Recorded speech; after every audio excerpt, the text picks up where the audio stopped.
Muy bien amigos, ¿cómo están? Bienvenidos a un nuevo programa. Vamos a entrevistar a un escritor, tal vez el escritor de misterio más prolífico de Arequipa en estos momentos. Una persona que durante muchos años hemos querido entrevistar, don José Alvear. Él es un escritor, como les digo, de misterios, de tradiciones, de leyendas. Tiene muchas obras publicadas.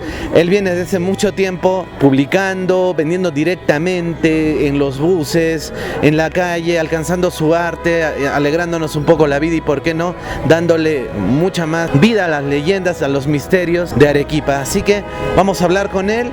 Él siempre tiene mucho público que lo sigue y estoy seguro que ustedes, si no lo conocían, lo conocerán hoy en un perfil sobre su obra y su vida.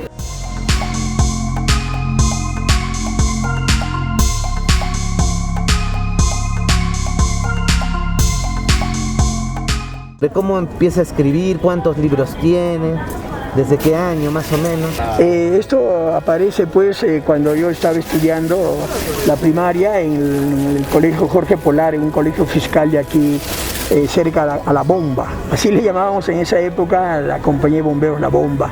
Y al frente había un colegio, y frente a este colegio de La Bomba había pues un colegio de señoritas, y estas señoritas a la hora de salida iban pues a mi colegio Jorge Polar, y iban pues ahí en la ventana y nos hacían gestos, ¿no? Yo también les hacía gestos, y de pronto me voy enamorando de una bella camaneña, una niña diríamos pues, ¿no? Delgadita, bajita, y ya intercambiamos sonrisas, saludos, coqueteos, y de ella me enamoro, y a partir de ahí empieza esta historia de escribir poemas dedicados al amor. Le dediqué varios poemas. Ella vive en Camaná, no sé de su vida. Hola, si me ves, hola. Ya por el Messenger nos comunicamos. Sí, y de ahí paso ya a la secundaria. En la secundaria tenía ya otra enamorada, también le escribía poemas, pero ahí hubo un concurso, unos juegos florales. Gano los Juegos Florales con un poema dedicado al Día de la Madre. El poema titula Fiebre en Sol Mayor. Trata pues de ese conflicto como hoy día está sucediendo con Ucrania, ahí los pueblos de Rusia, etcétera, etcétera. En esa época había conflictos en Vietnam, Camboya, Saigón, había conflictos y yo tenía una formación ya, empezaba a formarme políticamente y además tenía una inclinación por el pueblo y hago un poema dedicado al soldado, aquel soldado que tiene que matar y que de pronto se da cuenta que a quien va a matar es una mujer y que está prohibido matar, pero ¿cómo va a matar a una madre, no? Entonces hay un conflicto psicológico del soldado y eso me estimuló para seguir escribiendo. Cuando llego a la universidad yo seguí escribiendo y formamos con unos amigos de sociología, de literatura, una revista Margen. La revista salió 3 números y bueno, ya por distanciamiento de los amigos, etcétera, va a desaparecer, pero yo sigo trabajando ya en la pantomima. Estamos en el año de 1970. Yo hacía pantomima gracias a la escuela de verano de la ANEA. La ANEA todos los años ofrecía escuelas de teatro. Entonces yo soy una persona que me he probado en varias artes. Me probé como actor de teatro, como de mimo, y así es que voy a viajar a Lima para ver a mi madre, porque aquí en Arequipa yo vivía con mi mamá materna, mi abuelita, mi mami, pues Cirila Elguera Sánchez. Ella me ha criado, etcétera, desde la edad de 4 años. Entonces, en eso de ir a Lima, veo a Jorge Acuña en el Parque San Martín. Veo en el Parque San Martín que hace su mimo y al final empieza a vender sus obras literarias. Entonces yo dije, ¿yo por qué no puedo hacer si tengo poemas, tengo algunos cuentitos? Y eso me incentivó. Y empecé a poner el número 1, el 2, el 3. En esa época trabajaba con papel periódico, ¿no? Y en esa época pues todavía existía el mimeógrafo, el famoso mimeógrafo. Y empecé así a trabajar. Entonces, conforme pasaba el tiempo, a mí también me daba ya cierta vergüenza de seguir todos los días con el mismo folleto, con los mismos poemas, así es que inmediatamente empecé a hacer, eso me motivaba, ¿no? A seguir escribiendo. Ya con la prohibición del teatro en la calle por el gobierno de Morales Bermúdez, me dedico a hacer teatro en los colegios. colegios. Y ahí hay un repliegue de la literatura, porque me dedico a hacer teatro, ya no vendo los folletos, vendo a los amigos, a quienes me conocen en la calle, etc. Y salgo de la universidad y me voy a embarcar hace ya 22 años atrás en lo que es la literatura, gracias a nuestro gran maestro César B. Herrera, que vive en Lima y está trabajando en la Escuela Nacional de Arte, etcétera, de teatro, etcétera. Gracias, él es mi padrino. Él me dijo: Pepe, regresa a la literatura, te esperamos. ¿Y por qué me dijo? Porque yo presenté un poemario, Entre rayos y truenos, que lo escribí cuando estuve trabajando de profesor de teatro en las minas de aquí de Orcopampa. Entonces eso también me estimuló.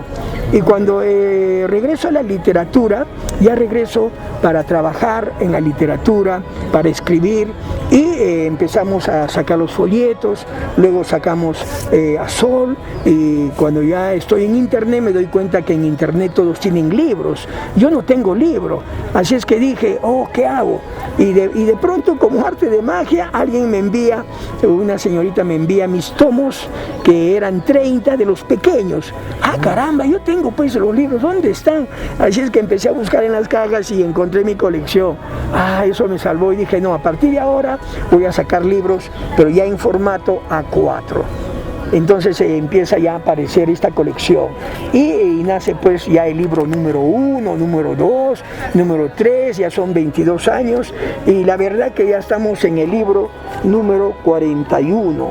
Sí, este es el último libro que he publicado, y es un acontecimiento histórico de lo que ha sucedido en el Perú. Brevemente, es una novela que nos cuenta la historia de dos jóvenes que terminan la secundaria. Él viaja a Lima a seguir estudios universitarios, ella por su condición económica se queda, pero lamentablemente ella va a sufrir esa tragedia de ese momento histórico, cuando el Ministerio de Salud y todos los organismos de poder de ese momento en ese pueblo van a exigir a las mujeres que tengan ligadura de trompas. Bueno, estamos viendo entonces una tragedia, pero como escritor vamos a revertir para que la vida siga, proceda en esta pareja que supuestamente está pues en Huancayo. Es una inspiración política, de hecho, es una inspiración romántica, una inspiración histórica, porque sí, porque no solamente pues escribimos mitos, leyendas de sirenas, brujas. Sí, este es un libro, yo le digo el libro mayor. Cuando tengo en la casa toda una cajita, tengo una cajita más o menos de este porte, donde están todas las obras pequeñas. Entonces, como yo no recibí de sociólogo en la San Agustín, me pregunto, pues, ¿y esto qué significa a nivel sociológico, político, ideológico? Entonces empiezo a observar las obras, empiezo a repasar, y de pronto voy descubriendo que hay un orden en todas estas obras. El orden es pues, el ser arequipeño. El ser arequipeño significa reconocer que nosotros somos mestizos, y somos mestizos porque la historia así nos va demostrando. Lamentablemente tengo que decir, hay que decir la verdad para ser feliz. Aquí en Arequipa hay personas pues que insultan al hermano del mundo andino. Dicen que hay que amar al prójimo, pero a veces la hipocresía, ¿no? Dicen que creen en Dios, en la Virgen de Chapi, y ven a nuestro hermano del mundo andino con todos sus problemas culturales, que cholo, que indio, pero en este libro hacemos algo interesante, algo valioso a nivel histórico. La primera lección trata de demostrar que aquí en Arequipa hubo poblados, ¿no? Eso ya lo estudian los amigos antropólogos, los historiadores nos hablan de la cultura churajón, Huari, Puquina, Chuquibambe, etcétera, etcétera.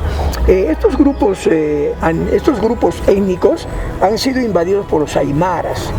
El imperio aymara nos va a exigir hablar el aymara. Entonces tenemos el misti, aymara, voz aymara también, el chachani. No es el chachani, es la chachani, es la esposa del misti. Estamos para aprender, todo se aprende. Entonces tenemos aquí algunas obras que supuestamente son de la época aymara. Digo supuestamente porque no tenemos registros, ¿no? De escritura, registros orales. Y aquí hemos puesto pues la hija del misti, el hijo del misti, el misticito, el hijo, nuevamente repetimos, bueno. Y cuando llegan los incas, nos invaden los incas, nos van a obligar a hablar el quechua.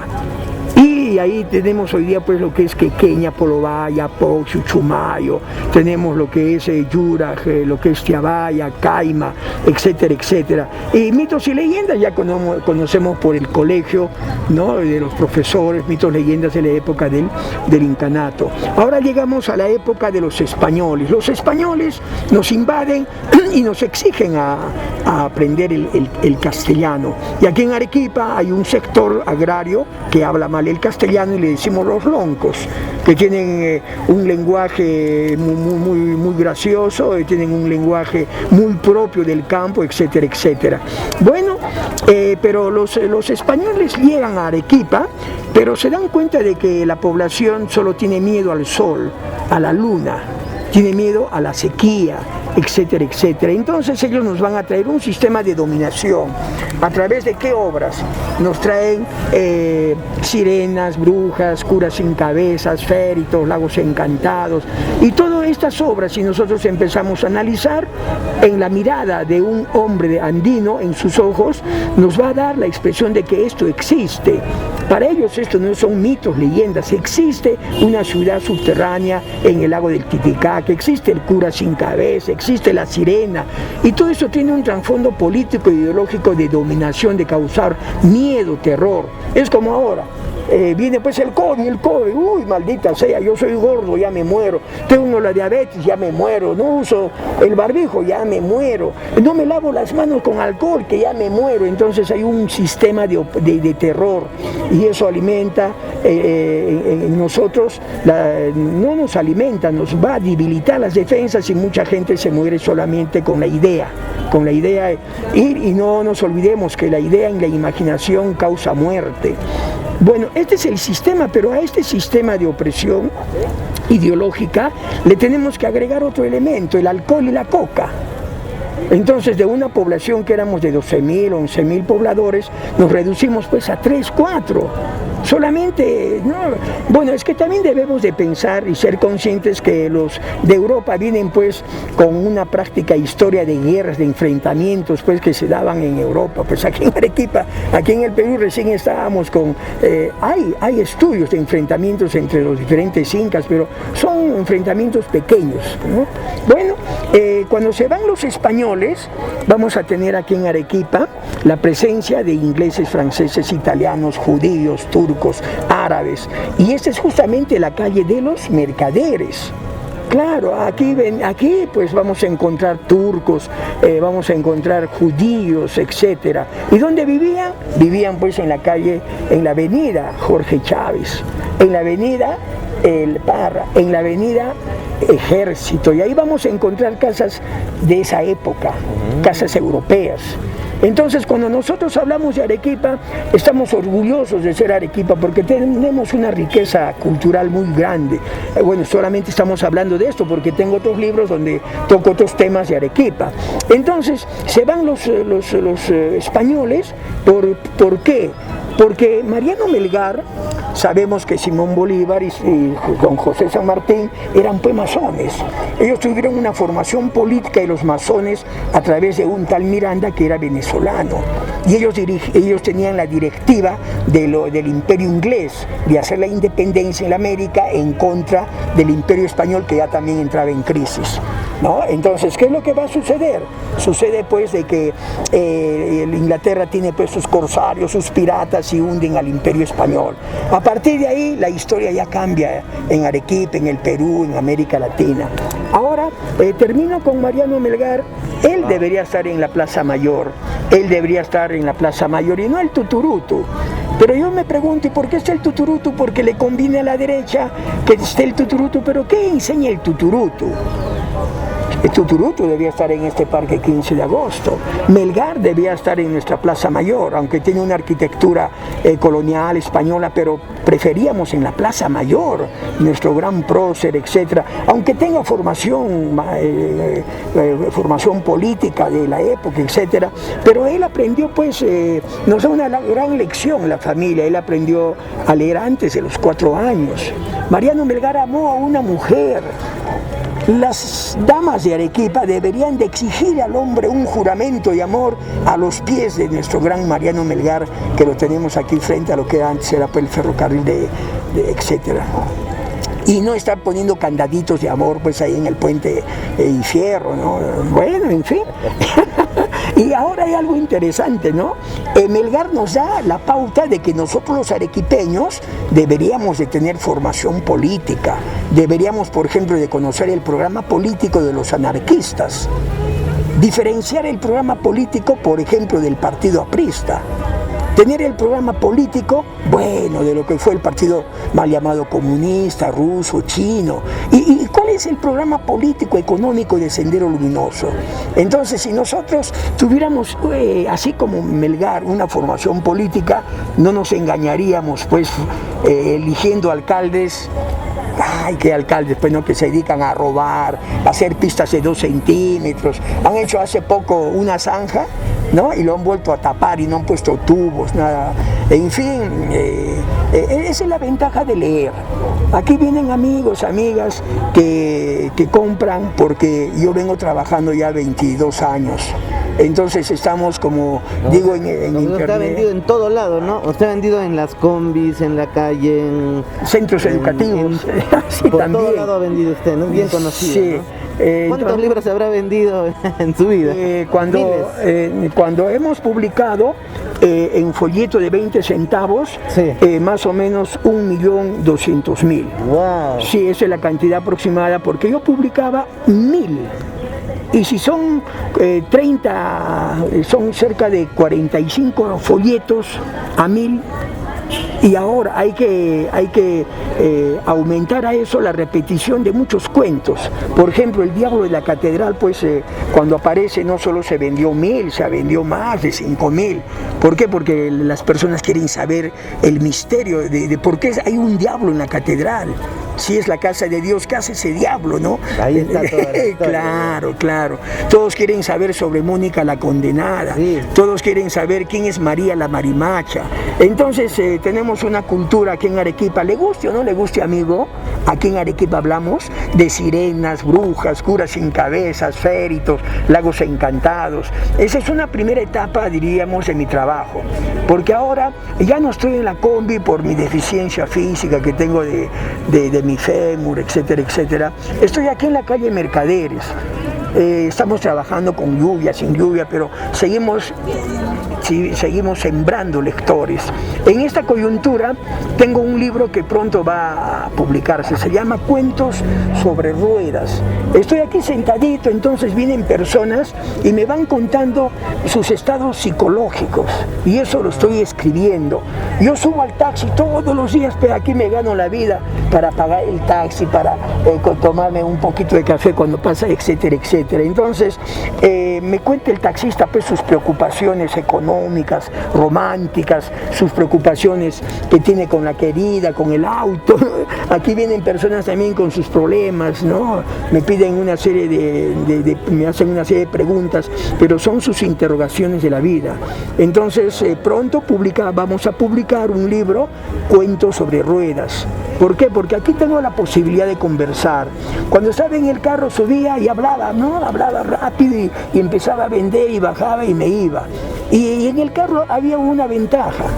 Me quedaba un ratito a conversar con el chofer, con el boletero, que eran, por ejemplo, de Sabandía, que venían pues de Socabaya, o de repente de Tingo, de Hunter, o de otro ambiente, pero la ventaja era que me contaban cuentos de su zona. Oh.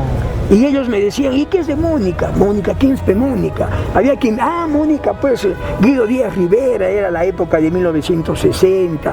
Entonces voy poco a poco construyendo la historia de Arequipa a partir de los cuentos. Hoy día ya no, hoy día pues las personas están preocupadas por este problema del COVID, por el problema de los niños que van a ir al colegio, del barbijo, están... O sea, don José, usted la mayoría de cosas que ha escrito, claro, están basadas en hechos reales, ¿no? Las leyendas, todo es de lo que usted ha escuchado, cierto, que es cierto, ¿no? Claro, en cierta medida... Claro, pero lo ha fabulado un poco, lo ha adornado un poco, pero está basado en hechos reales, ¿no? Sí, por ejemplo, aquí tenemos un hecho real. Esta es una historia que apareció en el periódico La Judía. Hemos hablado en Arequipa que hemos tenido judíos, hemos tenido también ingleses, franceses, ¿no? Italianos, pero esta judía estaba embarazada según el diario, y esta mujer así embarazada muere. Y 100 años después los familiares cogen el ataúd y se lo llevan pues a Lima. Pero cuando llega a Lima se dan cuenta que el ataúd estaba pues ya en pésimas condiciones y deciden cambiar de mueble. Y en el momento en que abren se dan cuenta que la mujer tenía entre brazos un esqueleto. No. ¿Eso qué significa? Que la mujer pues había resucitado y había dado a luz ahí en el... y entonces yo dije, caramba, qué linda historia, pues. Es linda desde el punto de vista del literario, pero qué desgracia.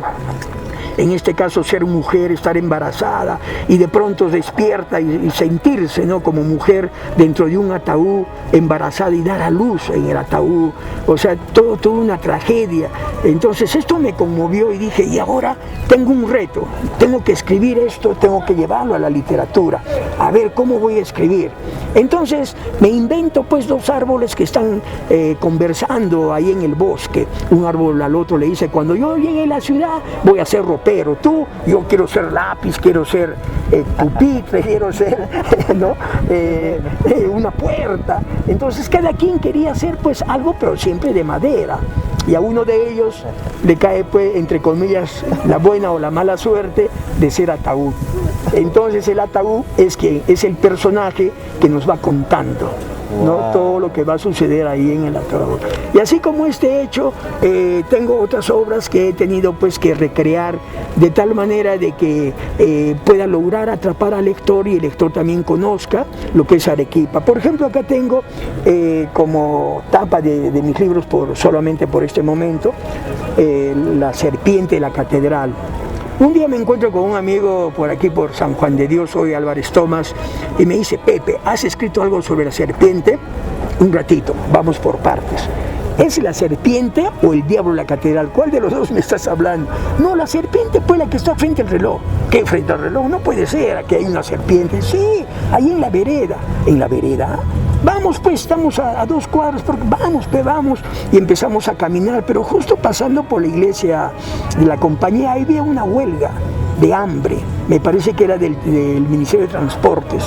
Entonces estoy pasando y les levanto la mano porque en esa época yo hacía teatro y muchas veces iba a las huelgas de hambre, a los locales sindicales para apoyar, porque en esa época también era una persona que me dedicaba al periodismo para un periódico político que estaba en Lima, etcétera, etcétera. Entonces, sí, son ellos, dije, el Ministerio de Transporte está en huelga de hambre, etcétera. Y no me pude detener, ¿no?, porque el objetivo era llegar hasta la serpiente. Entonces, cuando llego al frente del reloj, a la mano izquierda, y en el suelo hay una piedra así, rectangular. Y observo pues que ahí hay una ondulación. Me dice mi amigo, esta es la serpiente de la catedral. Oh, sí pues, es toda una serpiente. Sí pues. Entonces ahí viene el desafío. Y el desafío es de que esta serpiente va a participar de la huelga. Esta serpiente se va a movilizar, ¿no? Y la policía va a ir detrás de la serpiente, pero que ahora es el diablo. Entonces al diablo me lo llevo pues por lo que es San Lázaro, me lo llevo al Parque San Antonio, ¿no?, a manera de hacer turismo, a manera de contar algunas cosas históricas de aquel lugar. Entonces aprovecho a veces el tema que tengo entre manos para difundir algún conocimiento político, algún mito, alguna leyenda que hubo en el lugar. Y ese es mi trabajo, ¿no? Ese es un trabajo que lo hago con mucho cariño. Muy hermoso, muy hermoso. Sí, ese es. Don José, entonces háganos la invitación de pronto para que lo podamos seguir, ya que está de moda la internet y todo. Déjeme su celular, sus redes sociales y dónde lo encontrar para que se comunique la gente y le compre, ¿no? Sí, ahora tenemos un problema. Antes de venir acá se ha entrado a internet y dice que han modificado y entro y realmente han modificado, porque mi muro es José Alvear Corimaya, ese es mi muro, José Alvear Corimaya, que está en una silla de ruedas, porque hay otro muro donde está José Alvear en una biblioteca, ese no es mi muro oficial. Y me salió ese muro y dije, esto no es mío. Yo quiero pues donde estoy con mi silla de ruedas, porque hay otro muro, José Antonio Alvear Corimanya. Entonces yo hice clic donde estoy en silla de ruedas, ingreso a mi muro y me doy con la sorpresa que ya no tengo Messenger, ya no tengo avisos de lo que sucede de otros compañeros. Y digo, pues, sí, no sé si me han hackeado, porque ahora debemos de pensar de que hay un conflicto, ¿no? entre lo que es Irak, que hay acuerdos con Rusia, Estados Unidos por debajo está moviendo sus cartas mágicas, etcétera. Entonces, para crear un caos también me parece, no sé, ya estos días nos dirá, o de repente me han hackeado, pues la verdad, no sé, ¿no? No, qué pena. Pero en todo caso es la foto donde está con silla de ruedas. Con silla de ruedas, ahí, José Alvear Corimanya. ¿Algún teléfono? Sí, tenemos aquí, puede usted apuntarlo, el número 95 8 84 60 90. Sí. Y lo encontramos todos los días, llueve o truene, acá en la calle de los Mercaderes. Ya pues 2 años, estamos en silla de ruedas, ya prácticamente 9 meses, estamos en otro ambiente, aquí tenemos ya nuevos amigos, nuevas amigas, ¿no? Bueno, así es pues, ¿no? La vida, pero seguimos adelante. Lo más importante es seguir adelante. Así es, mi querido amigo. Muy bien.